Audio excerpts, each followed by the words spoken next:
박수 치시면서 찬양하시겠습니다. 제주 같은 우리 구주, 제주 같은 우리 구주, 어찌 좋은 친구지,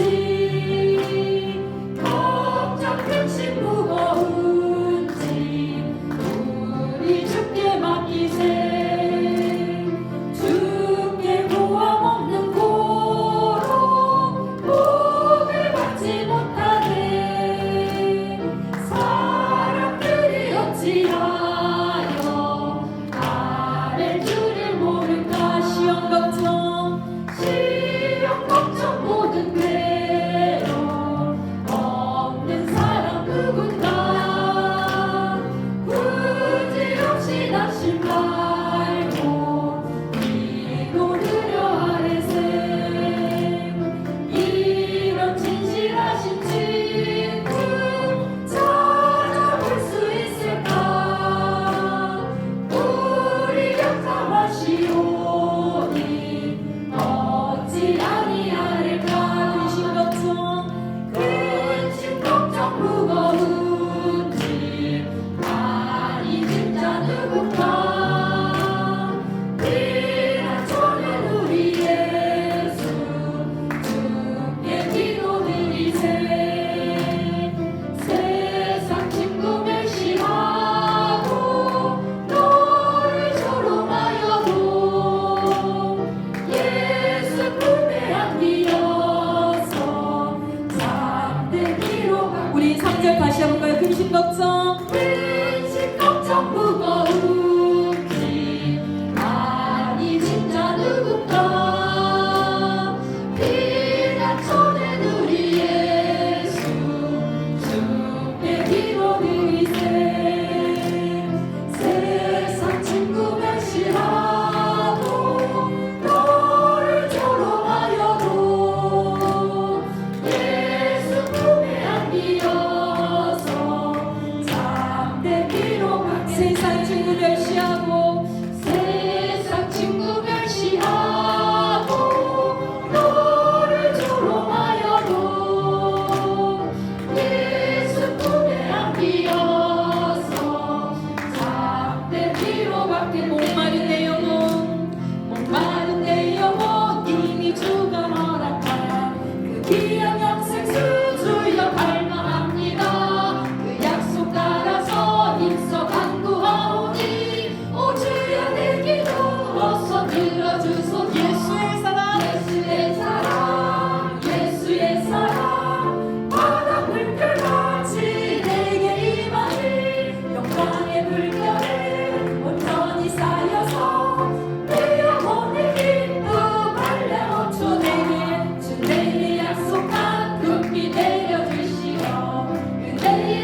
주를 섬기는 것에 후회가 없습니다.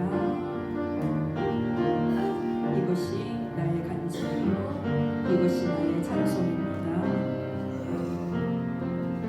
나는 주를 나의 평생에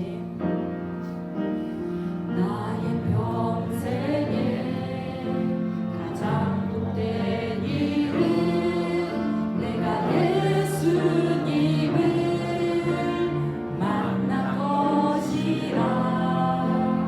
나의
기도하며 나가도록 하겠습니다. 하나님 감사합니다. 이 모든 것이 하나님의 은혜였습니다. 하나님의 긍휼하심과 하나님의 인자하심과 하나님의 성실하심이 우리를 덮으셨음을 하나님 고백합니다. 이 시간 우리가 하나님 말씀 앞으로 나아갑니다. 우리의 생활 가운데 하나님 중독되었던 모든 것 끊게 하시고 하나님 말씀 앞에 변화가 있게 하시며 하나님 내일을 살아갈 수 있는 힘이 생길 수 있도록 하나님 이 시간 함께하여 주시옵소서. 이 시간 이곳에 임재하여 주시옵소서. 하나님 말씀이 곧 나의 등불이 되게 하시고 내 발의 길이 되게 하시사 하나님 그 말씀 따라 순종할 수 있는 저희들 될 수 있도록 하나님 은혜를 베풀어 주시옵소서. 하나님의 놀라운 은혜가 이 시간 우리의 모든 사람들에게 우리 모든 성도님들에게 하나님 은혜가 되게 하시고 감격이 되게 하시고 벅찬 예배가 될 수 있도록 하나님 함께하여 주시옵소서. 감사합니다. 모든 것이 은혜 모든 것이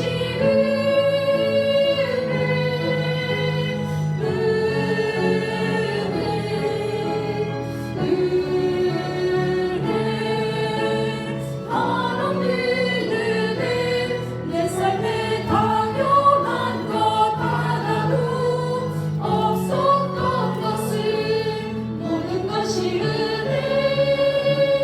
은혜였소.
너희는 세상의 소금이니 만일 소금이 그 맛을 잃으면 무엇으로 짜게 하리요?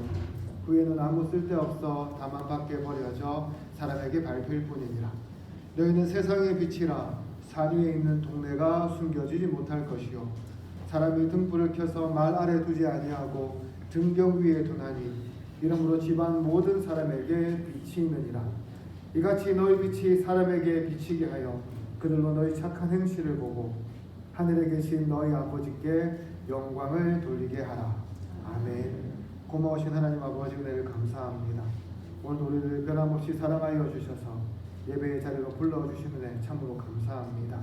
오늘 우리가 드리는 이 예배 가운데 함께하여 주셔서 세상이 줄 수 없는 놀랍고 큰 주님의 은혜를 베풀어 주시옵소서.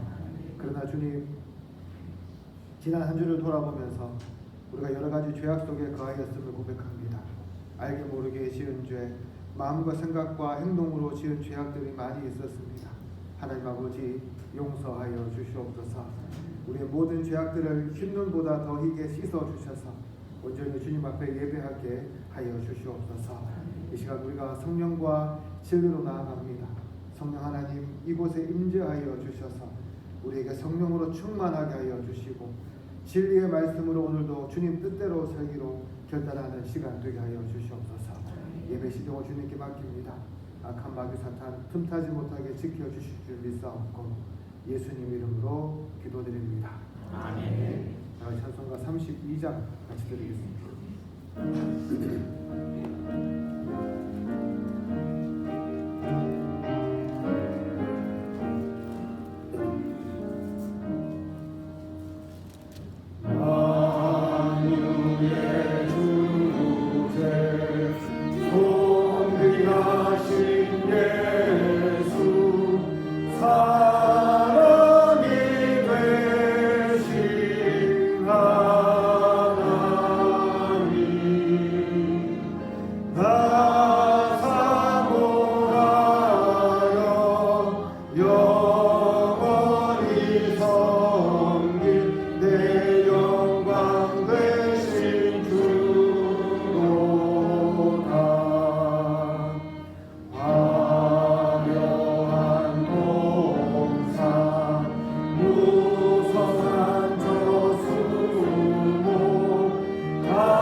성시교독하겠습니다. 성시교독은 교독문 47문입니다. 교독문 47문 10편 105편 우리 같이 교독하겠습니다. 여호와께 감사하고 그의 이름을 불러 아뢰며 그가 하는 일을 만민 중에 알게 할지어다.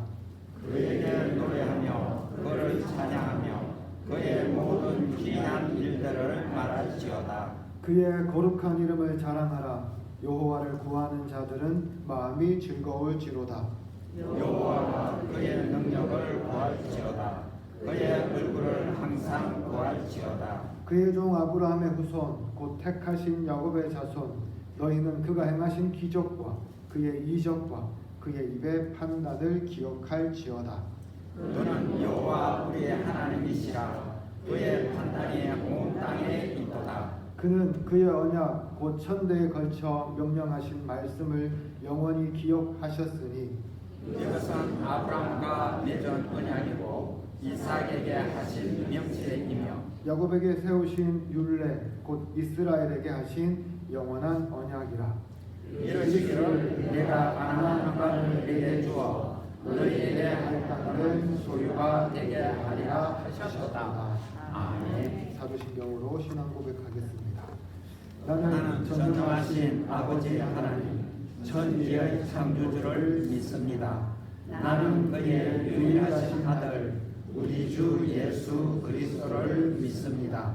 그는 성령으로 잉태되어 동정녀 마리아에게서 나시고 본디오 빌라도에게 고난을 받아 십자가에 못 박혀 죽으시고 장사된 지 사흘 만에 죽은 자 가운데서 다시 살아나셨으며 하늘에 오르시어 전능하신 아버지 하나님 우편에 앉아 계시더라. 거기로부터 살아있는 자와 죽은 자를 심판하러 오십니다. 나는 성령을 믿으며 거룩한 공교회와 성도의 교제와 죄를 용서하는 것과 몸의 부활과 영생을 믿습니다. 아멘. 자리에 앉아주시기 바랍니다. 찬송가 249장 말씀드리겠습니다.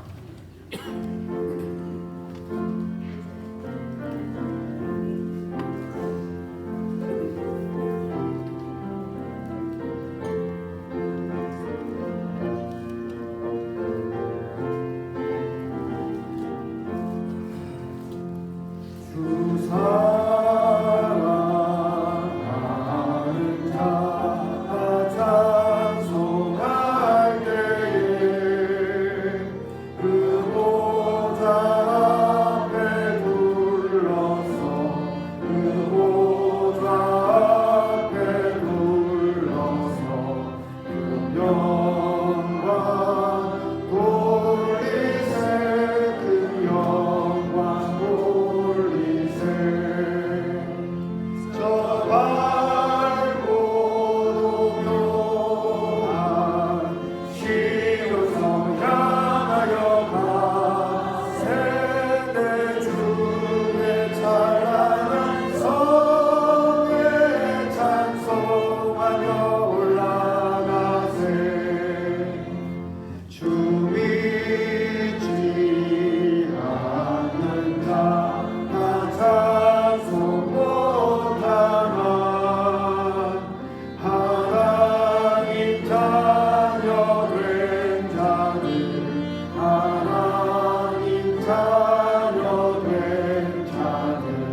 창조하시고 또 택하셔서 영원한 생명으로 구원시켜 주신 하나님 아버지 감사합니다. 아멘. 이 시간 저희의 온 마음과 정성을 다해 주님을 높이고 주님의 이름에 찬양을 올려드리오니 저희의 예배를 받아 주옵소서. 아멘. 이 예배 가운데 성령 하나님께서 저희 모두를 만나 주시고 성령 하나님과 하나 되는 연합된 복된 시간 되게 은혜 내려 주옵소서. 아멘. 지난 한 주간의 삶을 되돌아봅니다.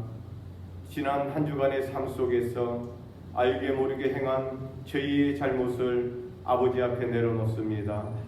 그러나 언제나 그랬듯이 마음으로는 예수님을 따른다 하면서도 입술로나 행동으로는 아직도 나쁜 죄성들이 많이 남아 있습니다.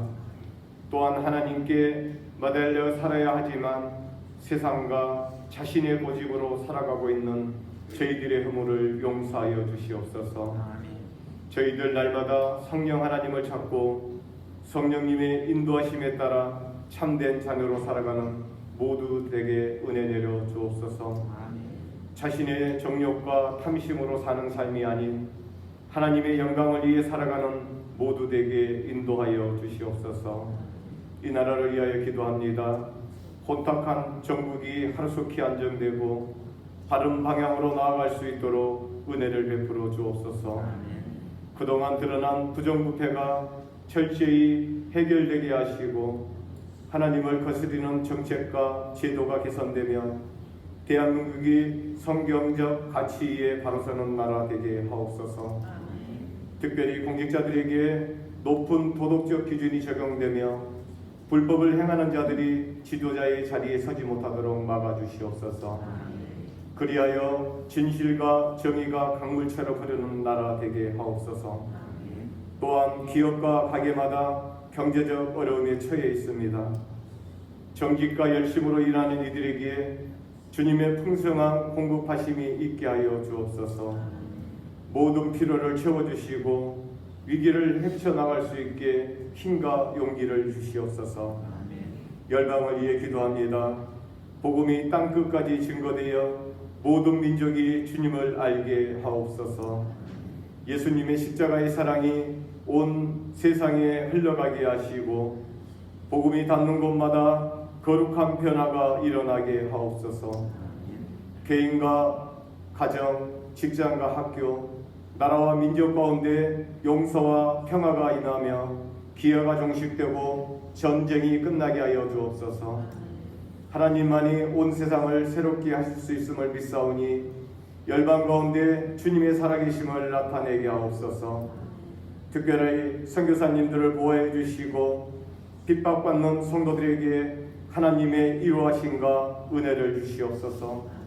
우리 교회를 위하여 기도합니다. 예배로 부흥하는 교회, 진리만을 선포하는 실천하는 교회가 되게 하옵소서. 변하지 않는 진리는 오직 주님의 말씀뿐임을 믿사오니 성경을 더욱 사모하며 연구하고 가까이 하는 교회가 되게 하옵소서. 유년주일학교에서부터 논일에게까지 모든 성도들이 말씀을 삶의 최우선에 두고 세상의 가치에 흔들리지 않으며 오히려 세상을 선도하는 교회가 되게 하옵소서. 말씀대로 살아가며 빛과 소금의 역할을 감당하게 하옵소서. 모든 가정이 말씀 안에 깨어 있어 부모가 자녀를 신앙으로 양육하며 자녀들이 하나님을 경외하는 삶을 살게 하여 주옵소서.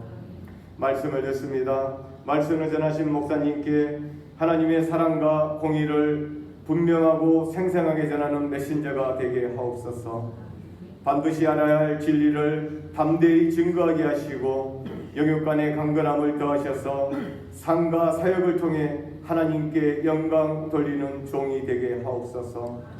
예배를 위해 수고하는 손길들이 있습니다. 차량, 안내, 방송, 축사, 교사, 식사당번 등 교회 곳곳에서 헌신하는 손길들, 이들의 헌신을 통하여 이 교회가 더욱 건강하며 하나님의 물된 동산으로 쓰임받게 하옵소서. 이 헌신 가운데 기쁨이 있고 감사가 있고 찬양이 넘쳐나는 모두에게 은혜 내려 주옵소서. 찬양으로 영광 올려드립니다. 찬양으로 영광 올려드리는 할렐루야 찬양대의 찬양을 흠량하여 주시고 이 찬양이 하늘에 상달되며 듣는 우리에게는 은혜의 시간이 되게 하옵소서. 이 시간 이 예배 가운데 하나님을 깊이 만나기를 원합니다. 먼저 하나님이 찾으시는 참된 예배자가 되도록 온 마음을 다해 주님을 구하게 하옵소서. 하나님을 간절히 사모하게 하시고 구하는 자에게 은혜를 베푸시며 사모하는 자에게 충만히 채워주실 것을 믿습니다. 주님이 주시는 힘으로 승리하는 한 주 되기를 원하오며 이 모든 말씀 예수님의 이름으로 기도드립니다.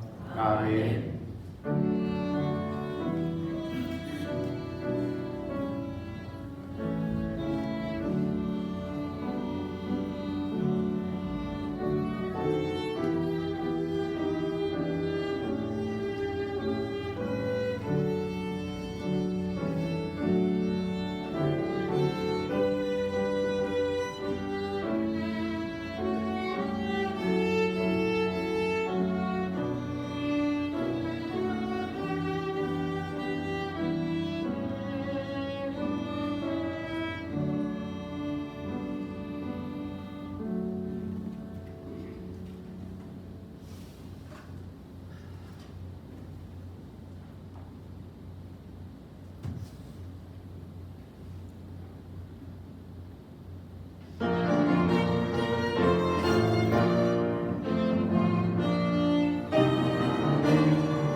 받으시기 합당하신 주님을 찬양합니다.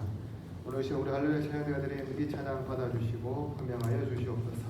이 찬양처럼 우리도 모든 삶 가운데 주님 높이고 기뻐하는 삶을 살아가게 하여 주시옵소서. 이제 말씀을 듣습니다. 말씀 가운데 함께하여 주시고 은혜 더하여 주시옵소서. 감사드리며 예수님 이름으로 기도드립니다. 아멘.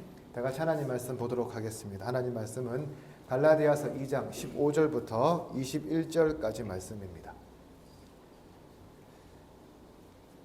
제가 가진 성경 신약 성경 303쪽에 있습니다. 갈라디아서 2장 15절부터 21절까지 말씀입니다. 우리 찾으셨으면 우리 한 절씩 교독하도록 하겠습니다. 우리는 본래 유대인이요 이방 죄인이 아니로되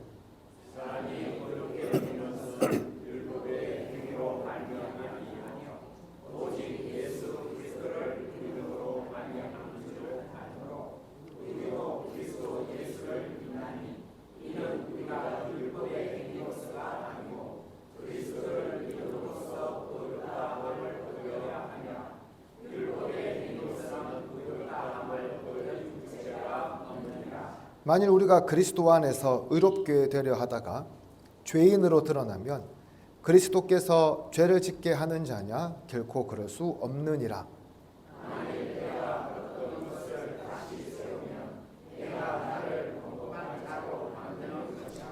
내가 율법으로 말미암아 율법에 대하여 죽었나니 이는 하나님에 대하여 살려 함이라.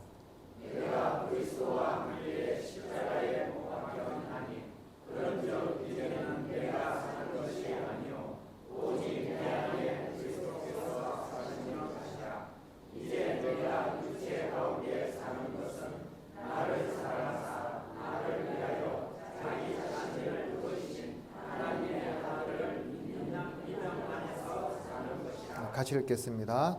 내가 하나님의 은혜를 패하지 아니하노니 만일 의롭게 되는 것이 율법으로 말미암으면 그리스도께서 헛되이 죽으셨느니라. 아멘. 한 70대 노부부가요 이혼을 하기 위해서 분쟁조정위원회에 참석을 했습니다. 그때 판사가 이렇게 물었어요. 할머니 다 사셨는데 왜 이혼하려고 하세요? 그러자 그분이 이렇게 대답했습니다. 두 분이 어느 날 치킨이 너무 먹고 싶었대요. 그래서 치킨을 시켰어요. 치킨 시키니까 따라오는 게 있죠. 치킨 무가 따라옵니다. 따라오니까 그 할아버지가 치킨 무에 물을 싫어했나 봅니다. 그래서 아내에게 치킨 물 좀 따라가지고 치킨 무만 가져와 이렇게 이야기를 했겠죠. 그래서 할머니가 할아버지 말을 따라서 그 치킨에 물을 버리고 치킨 무만 가지고 왔는데 그 순간 엄청난 일이 벌어지고 말았어요. 무슨 일이냐면 딱 와보니까요 할아버지가 그 맛있는 닭다리 2개를 다 드신 겁니다. 예. 그래서 할머니가 너무 화가 났어요. 나 이제 당신과 못 살겠다. 이혼합시다. 이렇게 이야기를 했습니다.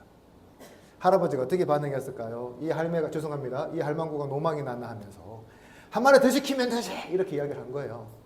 그러니까 할머니가 뭐냐면 나는 당신이 닭다리 2개를 다 먹어서 화가 난 것이 아니다. 지난 40년 넘게 당신이 나를 이렇게 대했다라고 말했어요. 이것은 어떤 내용이냐면 이 김창옥이라는 아시죠? 강연 잘하시는 분의 강연에 나와 있던 내용인데요. 이렇게 설명해 주더라고요. 남편이 수십 년 동안 돈 벌고 수고한다고 얼마나 고생이 많았습니까? 그래서 꾸역꾸역 그걸 참고 있었던 거예요. 참고 참다 보니까 이게 이제 쌓인 거죠. 쌓이고 쌓여서 적금처럼 돼버려가지고요. 이제 남편이 어떤 생각하냐면 남편은 내가 어디에 관심이 있고 무엇에 관심이 있고 내가 무슨 생각을 하는지도 전혀 모르는구나라는 지경까지 이렇게 했다는 거예요. 이런 일이 한두 번이었겠습니까? 40년 넘게 살았는데 수십 번, 수백 번 됐겠죠. 수천 번. 이게 이제 쌓이고 쌓여다가 이 닭다리 사건을 통해서 폭발해버린 거예요. 과연 이 예화에서 나는 예외다라고 말할 남편분들이 과연 얼마나 계실까요? 저를 포함해서 장로님 잘 모르겠어요. 거의 없을 거라 생각이 듭니다. 그러나 확실한 것 하나 있다면 뭐냐면 사람이 참 변하지 않는다는 거예요. 여기에 계신 저를 포함한 남편 여러분, 아내들에게 잘하시길 바랍니다. 대답 안 하시네요. 잘하시길 바랍니다. 예. 아멘 하신 분 그렇게 될 줄로 믿습니다. 예. 우리는 그리스도인이 되면요 변화되어야 한다는 생각을 참 많이 해보게 됩니다. 그런데 어떻게 변화되어야 될까요? 우리가 주로 이야기하는 게 뭐냐면 삶의 변화예요. 그렇죠? 그런데 오늘 말씀은 뭐라 하냐면 우리의 믿음도 변화되고 바뀌어야 한다고 말씀하고 있습니다. 다시 말해서 예수님 믿고 예수와 함께 죽고 사는 사람들에게 요구되는 변화가 뭐라고요? 믿음의 변화라는 겁니다. 지난 시간에 우리는 베드로의 위선적인 행동으로 바울이 그것을 공개적으로 책망한 내용에 대해서 살펴보았습니다. 베드로의 위선으로 예루살렘 교회와 안디옥 교회 연합이 깨어질 위기에 처하게 되자 바울이 모든 사람이 다 보는 앞에서 공개적으로 베드로를 책망합니다. 그리고 오늘 우리가 읽은 15절과 16절은 계속해서 바울이 베드로에게 책망한 내용에 대해서 기록하는데요. 이렇게 말씀해요. 우리는 본래 유대인이요 이방 죄인이 아니로되 사람이 의롭게 되는 것은 율법의 행위로 말미암음이 아니요 오직 그리스도를 믿음으로 말미암는 줄 알므로 우리도 그리스도 예수를 믿나니 이는 우리가 율법의 행위로서가 아니고 그리스도를 믿음으로써 의롭다함을 얻으려 함이라. 율법의 행위로서는 의롭다함을 얻을 육체가 없느니라. 여기 보면 바울이 율법의 행위라는 말을 사용하고 있습니다. 이 말은 율법 전체를 말하는 것이 아닙니다. 어떤 특정한 행위와 어떤 특정한 관습을 통해 추구하던 배타성, 분리주의, 선민사상, 즉 유대인들이 이거 가지고 다른 사람들을 차별했던 그러한 요소를 말하고 있습니다. 그러니까 바울의 말은 어떤 특정한 행위와 관습을 기준으로 삼아서 그것으로 하나님과 사람 사이를 갈라놓으려고 하고 그것으로 사람과 사람 사이를 갈라놓으려고 하는 모든 시도가 다 악한 것이라고 지금 이야기하고 있는 겁니다. 여러분, 베드로가 왜 예루살렘에서 온 그 사람들을 두려워하며 그 자리를 피했을까요? 그들은 유대인들이 고수하던 음식법, 즉 레위기 11장에 나오는 부정한 짐승, 부정하지 않는 짐승을 엄격하게 구분해서요, 그것을 지켜야만 하나님의 백성으로 자격이 있다고 주장하는 단정짓는 자들이었기 때문에 그렇습니다. 이런 사람들의 생각은 어떤 거냐 하면 이방인들은 거룩한 백성 아니에요. 구원받은 사람 아니에요. 왜냐하면 부정한 돼지고기, 부정한 음식을 먹는 사람들이기 때문에 그렇게 바라보는 거죠.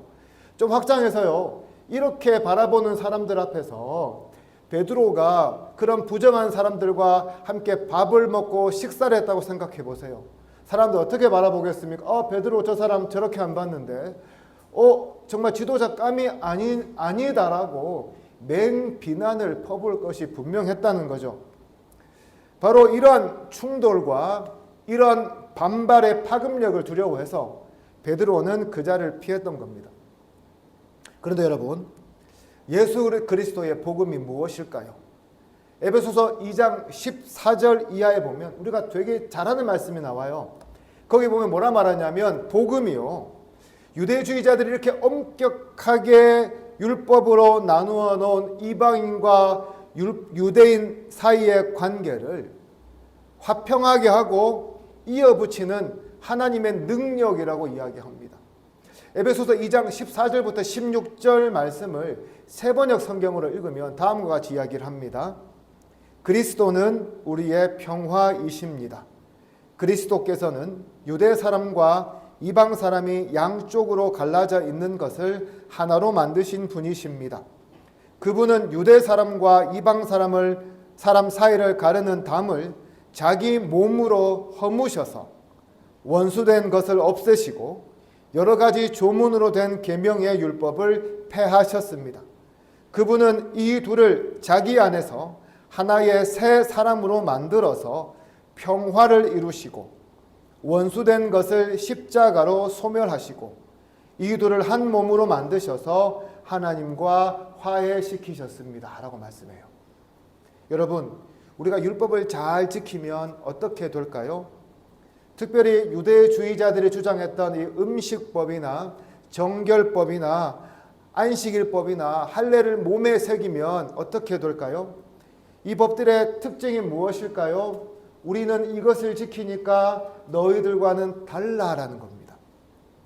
더 잘 지키면 더 잘 지킬수록 구별되는 거예요.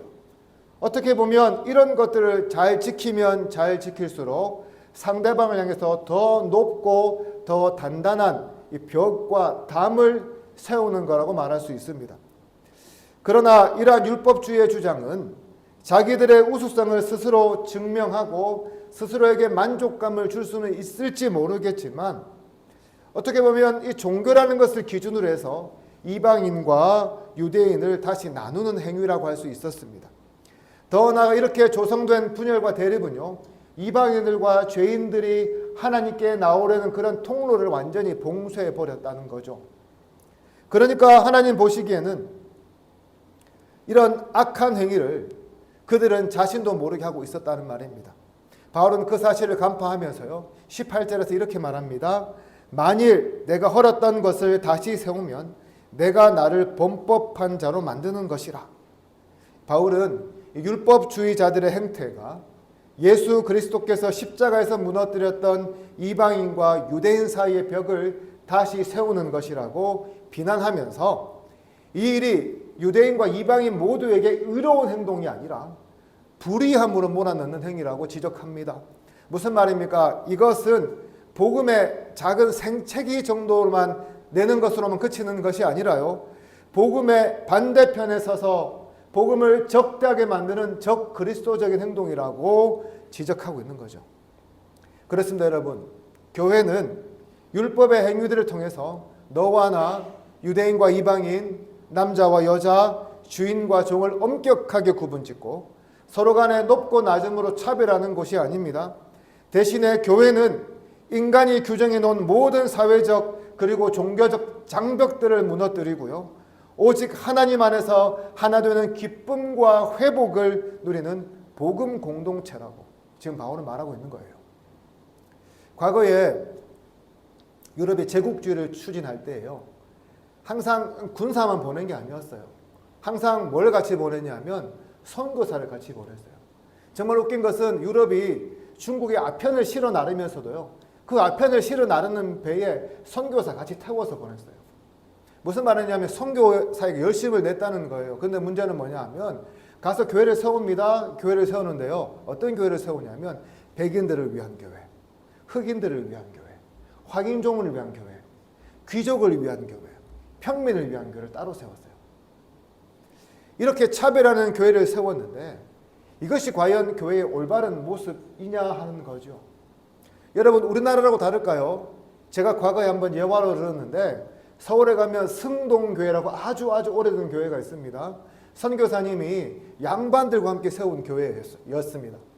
그런데 이곳에 한 백정이 전도받아 출석하게 됩니다. 그리고 이 백정분이 주변에 있는 천민들과 평민들의 전도를 많이 하게 돼요. 그러다 보니 교회의 숫자가 역전이 됩니다.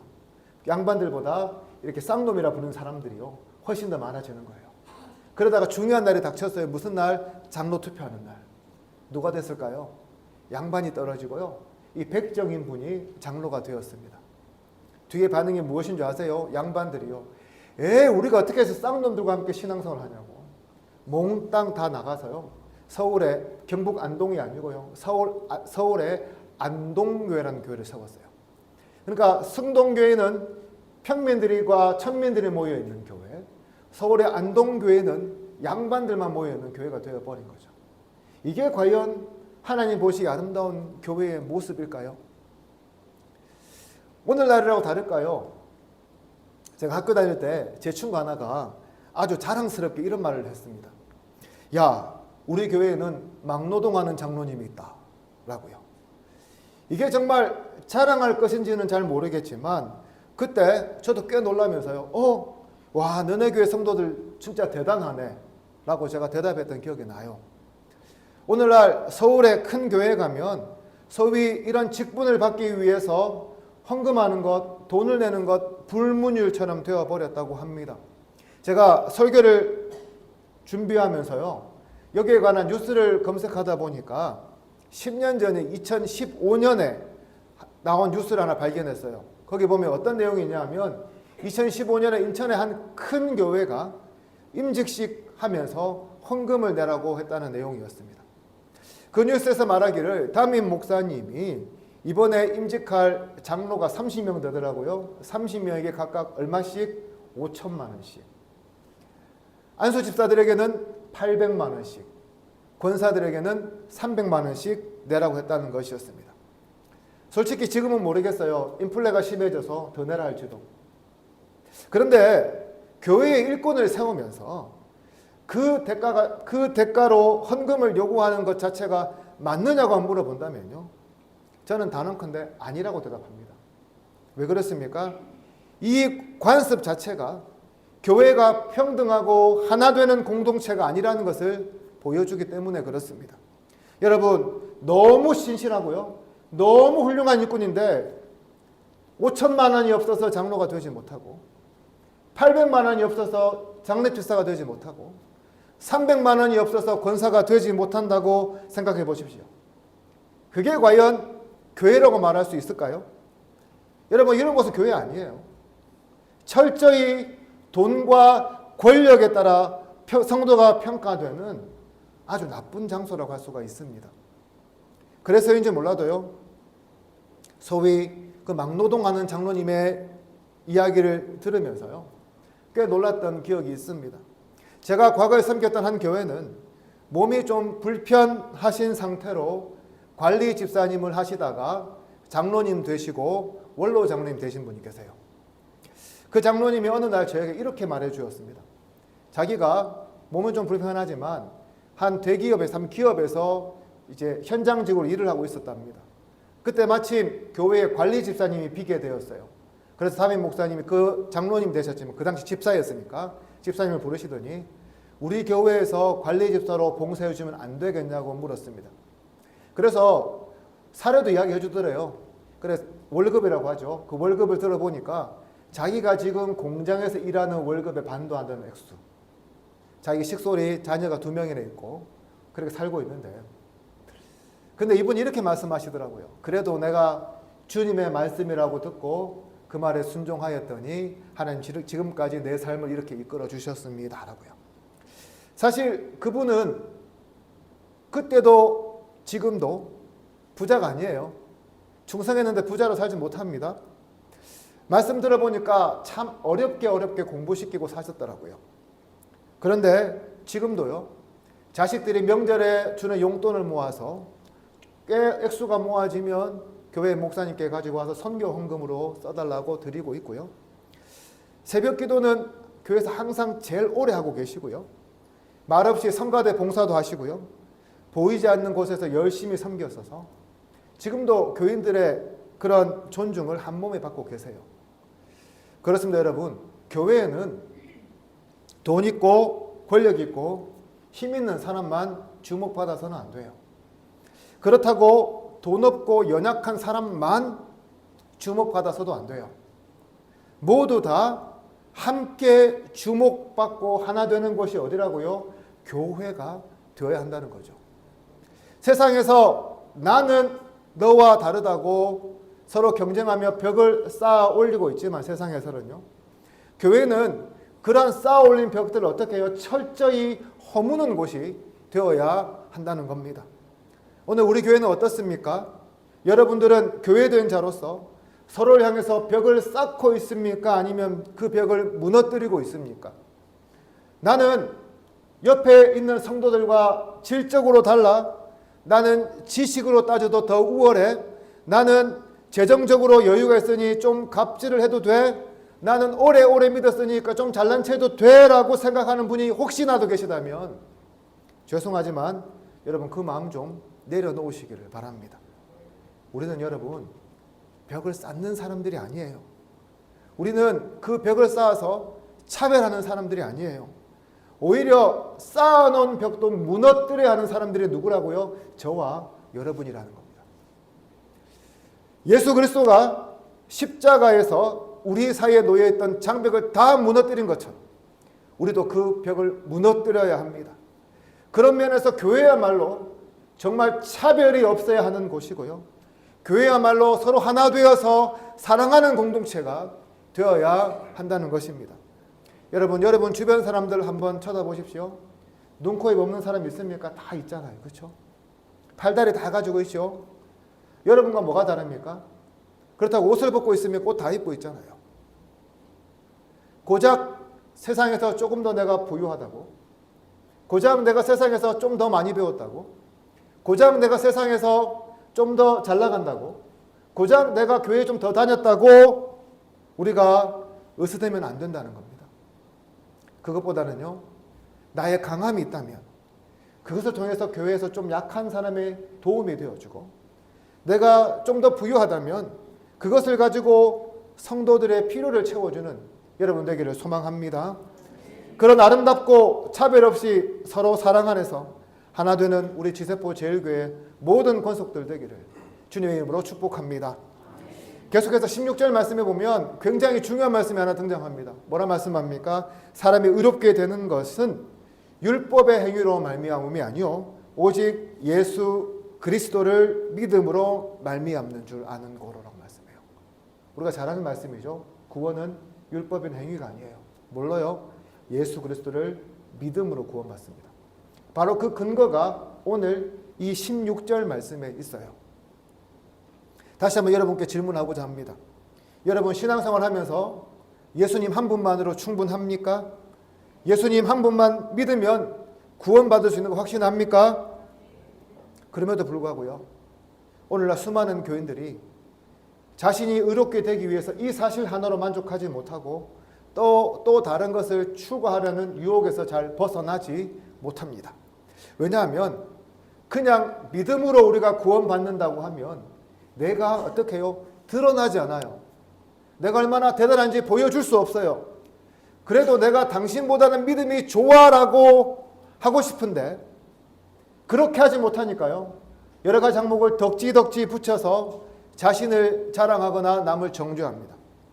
그래서 11조의 의미를 생각하지 않고 기계적으로 11조하면서 남들과 비교합니다. 11조뿐만 아니라 여러 가지 봉사와 헌신과 더나 직분을 받는 것도 마찬가지이고요. 심지어 주일 성수조차도 누군가를 판단하는 율법의 행위로 전락하는 모습들을 보게 돼요. 그래서 하나님, 나는 저 사람에 비해서 이것저것 다 하는데 저 사람은 안 하네요. 내가 좀 더 나아 보이지 않습니까? 라고 정죄하고 판단하고 나보다 못한 신자라고 격하시키는 잣대로 사용하고 있는 거예요. 참 안타까운 일이죠. 중요한 것은 그럼에도 불구하고 우리가 이 유혹을 잘 벗어버리지 못한다는 겁니다. 그렇다면 우리가 정말 믿음을 가지고 서로를 비교하고 정죄하며 나누는 것이 정말 올바른 일일까요? 여러분 20절 보십시오. 우리가 굉장히 잘 알고 좋아하는 말씀이에요. 내가 그리스도와 함께 십자가에 못 박혔나니 그런즉 이제는 내가 사는 것이 아니요 오직 내 안에 그리스도께서 사시는 것이라. 이제 내가 육체 가운데 사는 것은 나를 사랑하사 나를 위하여 자기 자신을 버리신 하나님의 아들을 믿는 믿음 안에서 사는 것이라 라고 말씀해요. 여러분 잘 아시죠? 보통 우리는 이 말씀을 개인의 구원적 차원에서 생각합니다. 그래, 내가 예수 그리스도와 함께 십자가에 못 박혀 죽고 다시 살아나서 주님의 자녀가 되었네, 할렐루야. 이제 나는 예수 믿는 믿음으로 계속 살아가야지. 요 정도만 생각하는 거죠. 그 다음을 생각하지 않아요. 그러나 우리가 이 말씀이 속해 있는 2장의 문맥을 한번 생각해 보면 바울은 지금 우리 한 명 한 명 각자가 구원받을 수 있는가를 지금 다루고 있는 게 아닙니다. 베드로의 실책 때문에 깨어질 위기에 처한 유대인과 이방인 사이의 하나됨이라는 문제로부터 시작해서요, 오늘 우리가 잘 아는 믿음으로 말미암아 의롭게 된다는 그런 교리로 나아가고 있음을 보게 됩니다. 이 당시 유대인들은 어떻게 말했냐면 구원받고 싶으면 유대인 되세요라고 이야기했어요.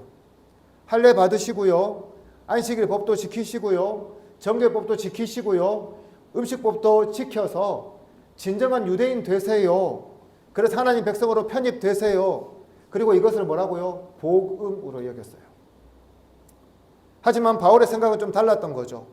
그는 예수 그리스도가 십자가에서 죽으시고 또 부활하심으로 우리 죄인들의 모든 문제가 해결되었다고 받아들이면, 믿으면 하나님의 백성이 된다는 것을 복음으로 선포했습니다. 쉽게 말해서 이런 거예요. 교회 다니면서 새벽 예배부터 모든 예배 다 드리고 기도 정말 오래오래 많이 하고 헌금 넘치게 드리고 교회의 모든 훈련 프로그램 빠짐없이 참석하고 내가 이 모든 것을 했기 때문에 내가 구원 받을 거야 라고 오해해서는 안 된다는 겁니다. 문제는 우리 중에 이런 오해 속에 신앙생활 하는 분들이 너무 많다는 거예요. 우리 교회는 아니지만 서울의 큰 교회 가보시면요. 훈련 프로그램 얼마나 많은지 몰라요. 얼마나 많이 그 프로그램에 도전하게 하는지 몰라요. 그리고 그 프로그램 익수 다 하면요. 뭐라도 된 것처럼 해줍니다. 당신 제자훈련 어디까지 했어요? 막 물어봐요. 제자훈련도 3단계가 있거든요. 여러 훈련도 단계가 있거든요. 그 단계를 거치고 높은 데 올라갈수록 와 대단한 신자네요. 대단하신 분인데요. 이야기합니다. 받는 사람도 마찬가지예요. 내가 이렇게 열심히 훈련 받았으니까 하나님 나 분명히 구원해 주실 거야 라고 오해하는 사람들이 있다는 겁니다. 근데요. 그게 잘못됐다는 거죠. 예수님 제대로 만나지 못하면서 예수 믿는 기쁨 누리지 못하면서 그저 남에게 잘 보이고자 남의 눈에 훌륭하게 보이고자 그런 척하고 하면서 열심히 훈련 받아봤자요. 아무 소용없다는 거예요. 바울은 바로 그런 사람을 향해서 유대주의자들 생각에서 벗어나지 못한 자들이라고 오늘 본문에서 일갈하고 있습니다. 그렇습니다. 여러분 우리에게 필요한 것은 종교 생활 아니에요. 종교적 잣대도 아니에요. 우리에게 필요한 것은 오직 예수 그리스도의 십자가 그리고 그 부활만 믿으면 된다는 거예요. 그 외의 것들은 하면 좋아요. 그러나 부차적인 거라는 거죠. 더나 우리가 누구든도 상관없습니다. 유대인이든 이방인이든 남성이든 여인이든 주인이든 종이든 아무 상관없어요.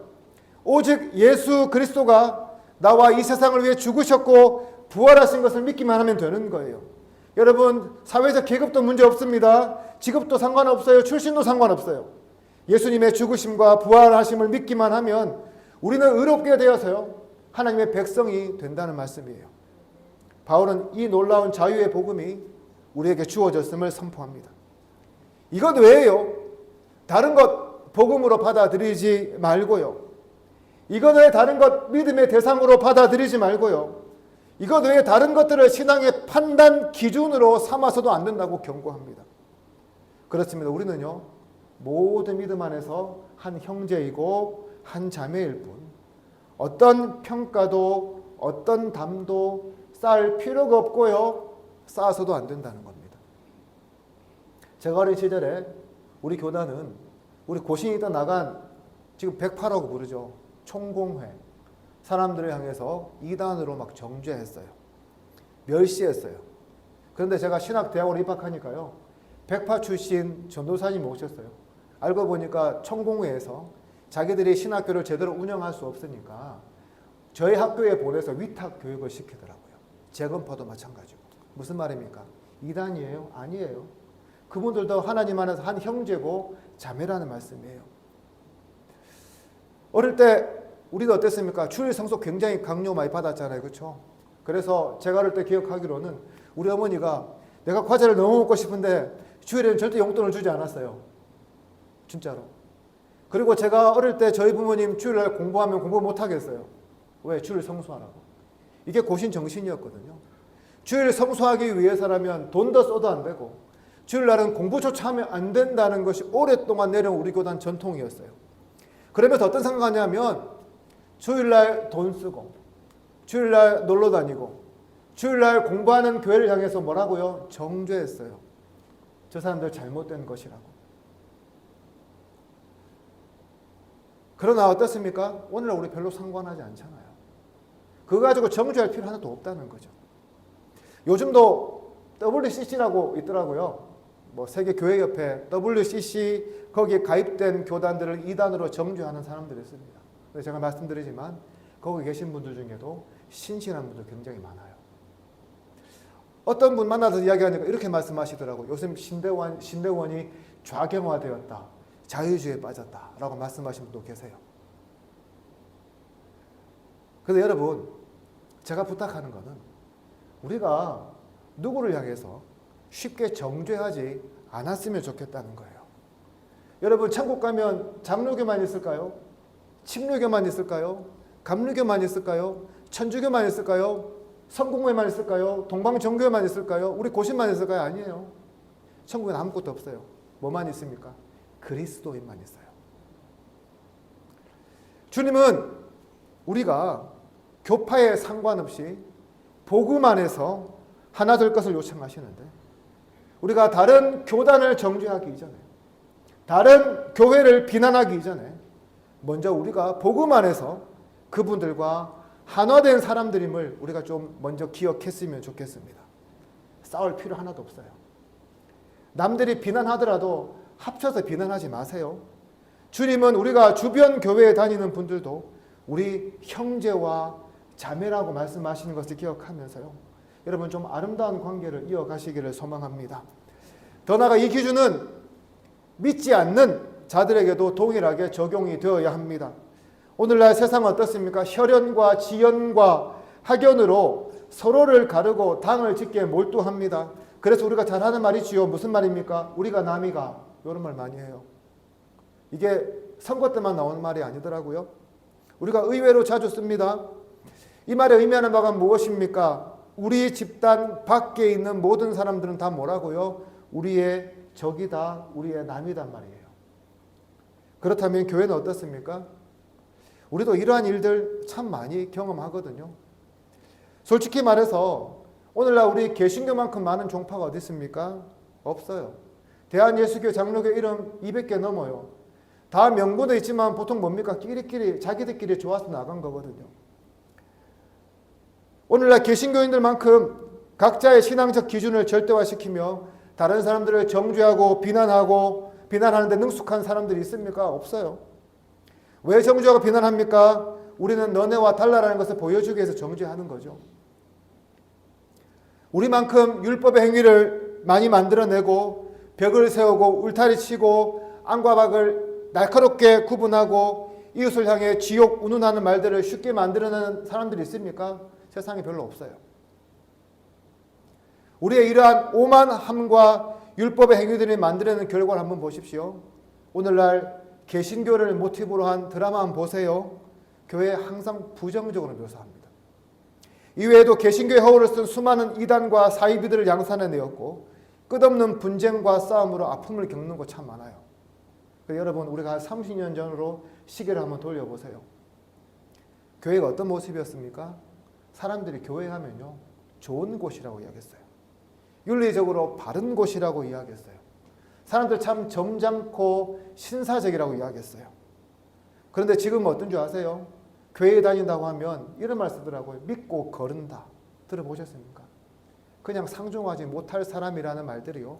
오늘날 3, 4, 50대, 20대에 너무나 보편적으로 돌고 있다는 것을 제가 보면서 참 마음이 아프더라고요. 왜 이런 일들이 벌어지게 되었을까요? 그 이유는 우리가요. 믿음으로 의롭게 된다라는 이 교리를 잘못 적용했기 때문입니다. 이 교리가 가진 공동체성을 우리가 잃어버리고 구원을 개인적인 차원에만 국한하다 보니까 특별히 세상 공동체를 향한 무관심 또한 함부로 해도 된다는 생각이 도를 넘고 말았다는 거예요. 세상이 어떻게 되든지 말든지 남이 내 말로 상처받든지 말든지 나만 구원받고 천국 가면 된다고 생각하니까 이런 결과를 낳고 말았다는 겁니다. 그러나 복음은요. 하나님과 사람 사이의 단절만을 회복시키는 것이 아니에요.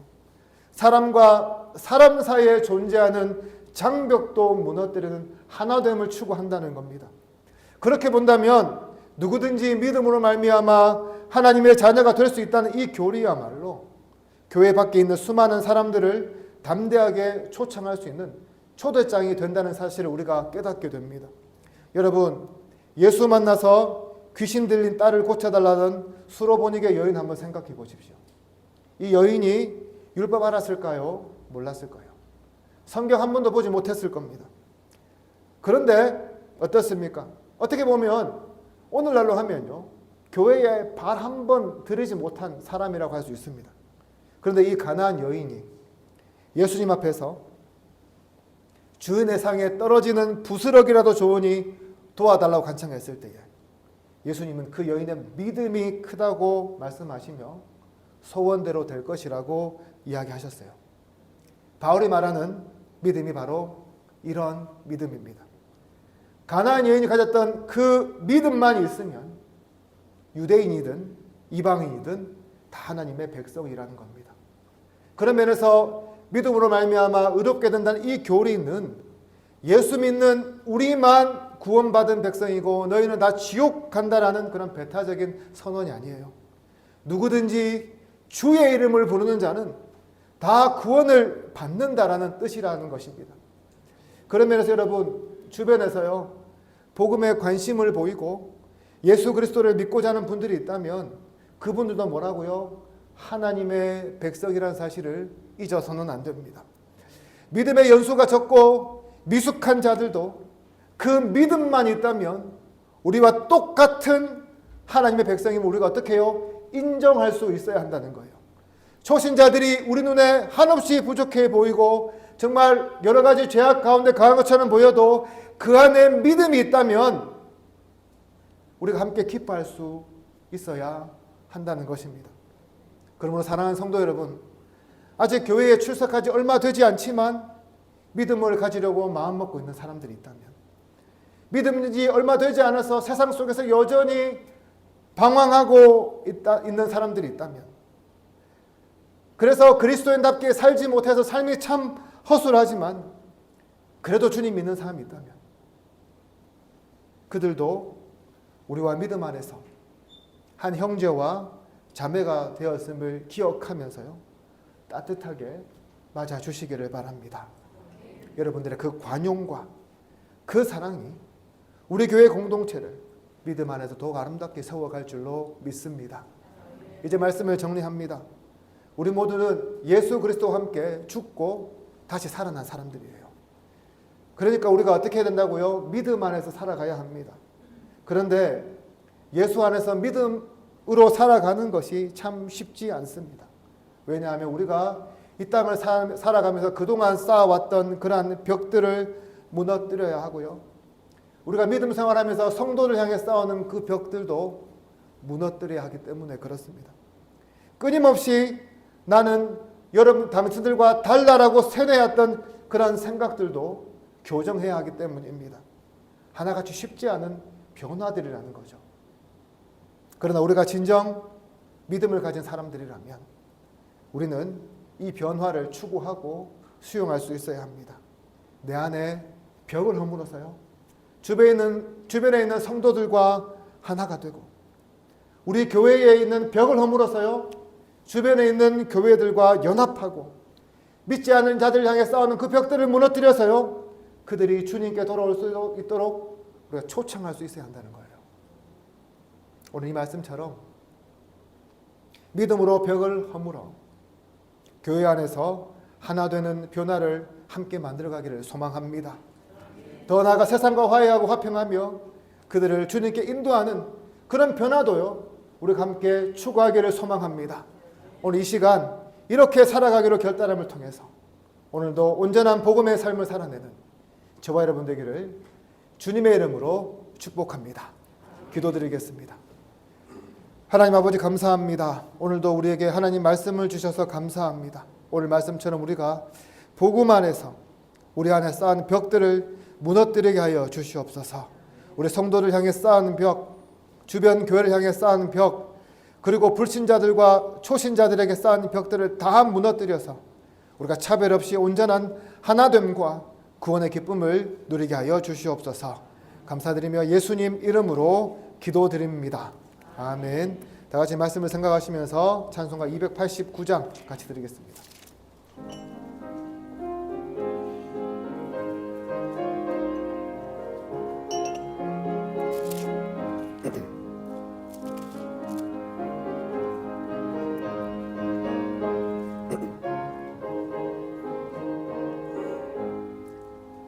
주 예수 내 맘에 들어와 계신 후 변하여 새 사람 되고, 내가 늘 바라던 참빛을 찾음도 주 예수 내 맘에 오심, 주 예수 내 맘에 오심, 주 예수 내 맘에 오심. 물밀듯 내 맘에 기쁨이 넘치면 주 예수 내 맘에 오심, 주 예수 내 맘에 들어와 계신 후 망령된 행실을 끊고 머리털보다도 더 많던 내 죄가 눈보다 더 희어졌네. 주 예수 내 맘에 오심, 주 예수 내 맘에 오심, 물밀듯 내 맘에 기쁨이 넘침은 주 예수 내 맘에 오심, 내 맘에 소망이 든든히 가짐은 주 예수 내 맘에 오심.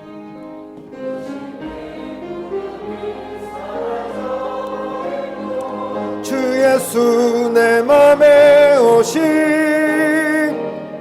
주 예수 내 맘에 오심, 주 예수 내 맘에 오심, 물밀듯 내 맘에 기쁨이 넘침은 주 예수 내 맘에 오심.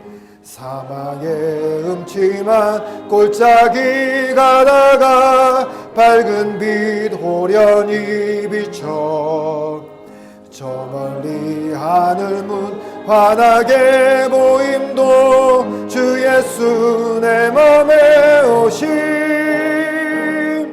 주 예수 내 맘에 오심, 주 예수 내 맘에 오심, 물밀듯 내 맘에 기쁨이 넘침은 주 예수 내 맘에 오심. 내가 저 천성에 올라가 살기는 주 예수 내 맘에 오심, 천성에 올라가 주님을 뵈리니 그 기쁨 비길 데 없네. 주 예수 내 맘에 오심, 주 예수 내 맘에 오심, 물밀듯 내 맘에 기쁨이 넘침은 주 예수 내 맘에 오심. 하나님 아버지 감사합니다. 우리를 오늘 예배의 자리로 불러주신 것도 감사한데 우리의 귀한 예물을 주님께 드리게 하여 주셔서 감사합니다. 이 예물이 쓰이는 곳곳마다 하나님 큰 영광 드러나게 하여 주시고 우리 성도들의 삶에는 날마다 쓰고도 남는 풍성한 축복이 임하게 하여 주시옵소서. 경제적으로 참 어려운 시기를 살아갑니다. 우리 성도들 가정을 지켜주시고 어려울수록 더욱 주님을 믿고 붙들게 하여 주셔서 이 힘든 시기를 잘 넘어갈 뿐 아니라 이삭처럼 사르밧 과부처럼 어려울 때 더욱 복을 받는 우리 모든 성도들 가정들 다 되게 하여 주시옵소서. 감사드리며 예수님 이름으로 기도드립니다. 아멘. 광고 말씀드리겠습니다. 오늘도 우리 교회 오신 여러분들을 주님의 이름으로 환영합니다. 이번 주 금요일은 전교인 기도회 및 연합 구역 예배로 드립니다. 사실 제가요 예배 참석, 기도회 참석 잘 말씀드리지 않는데 좀 이 자리는 우리가 한 달에 한 번이라도요 함께 모여서 좀 기도하고 함께 모이는 시간 좀 가졌으면 좋겠습니다. 지난주 보니까 조금 오셨던데 이번 주는요 좀 더 많이 오실 줄 믿습니다. 여러분 좀 힘드시고 피곤하시겠지만 제가 부탁드립니다. 스케줄 조정하셔서 함께 오셔서 함께 찬양하고 기도하는 그런 시간 가졌으면 좋겠습니다. 그리고 우리 교회 유튜브 있습니다. 여러분 기억하여 주셔서 아직까지 구독하지 않으신 분들은 구독 신청해 주시기를 바랍니다. 좋아요는 안 누르셔도 괜찮아요. 구독해 주시고 혹시나 또 전도하실 분이 있으시면 우리 교회 이런 유튜브 사이트 있으니까 가서 한번 보고 함께 왔으면 좋겠다라고 여러분 전도용으로도 한번 이렇게 사용하셨으면 좋겠습니다. 구역장님들은 지난주 말씀드린 것처럼 구역 출석부가요 저 뒤에 보면 필경대회 있으니까 보시고 꼭 체크해 주시기를 바랍니다. 오늘은 특별히 과일이 있습니다. 우리 김종식 장로님께서 한라봉을 우리를 위해서 이렇게 적어 주셨으니까 맛있게 드시고 꼭 잘 먹었다고 말씀해 주시기를 바랍니다. 오늘 세 가족 있습니다. 우리 김성자 권사님, 우리 최성구 성도님, 예, 우리 교회에 출석하시고 등록하셨습니다. 한번 일어서 주시겠습니까? 예, 저 뒤에 계십니다. 우리 환영의 박수하도록 하겠습니다. 예, 앉아주세요. 앉아주시고 식사 꼭 하고 가세요. 하시면 되겠습니다. 우리 시간 다 같이 일어나셔서 찬송가 53장 같이 드리겠습니다.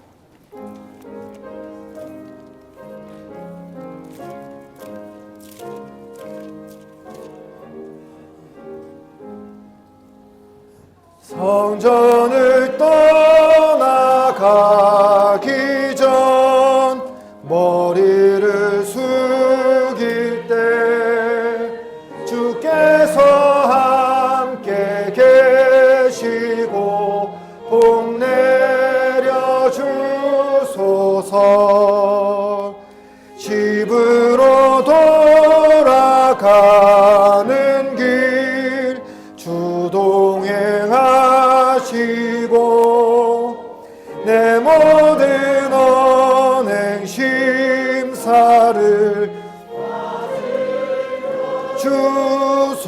주소서. 거룩한 날이 다가고 저녁이 되도록 주 우리 맘에 빛 되사 늘 계시옵소서. 아멘. 주 예수 그리스도의 은혜와 하나님의 사랑과 성령의 교통하심이 너희 무리와 영원토록 함께 있을지어다. 아멘.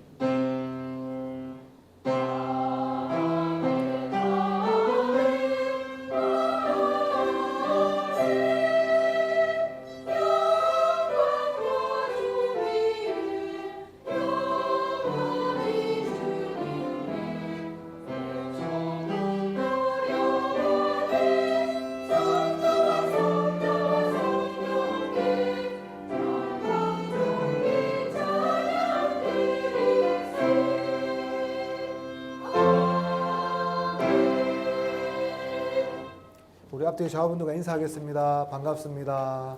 사랑합니다. 축복합니다. 우리 같이 손을 뻗어 축복할까요? 서로를 이렇게.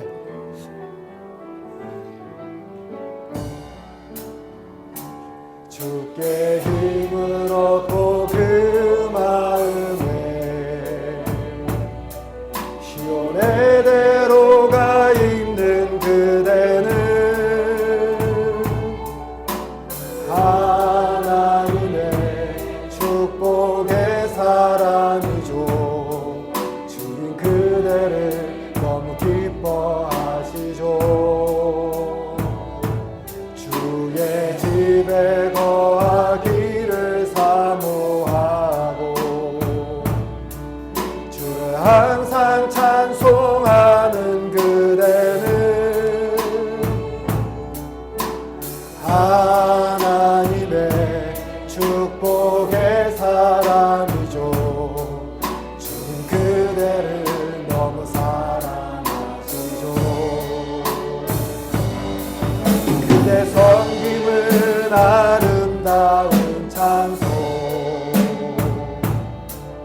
그대 헌신은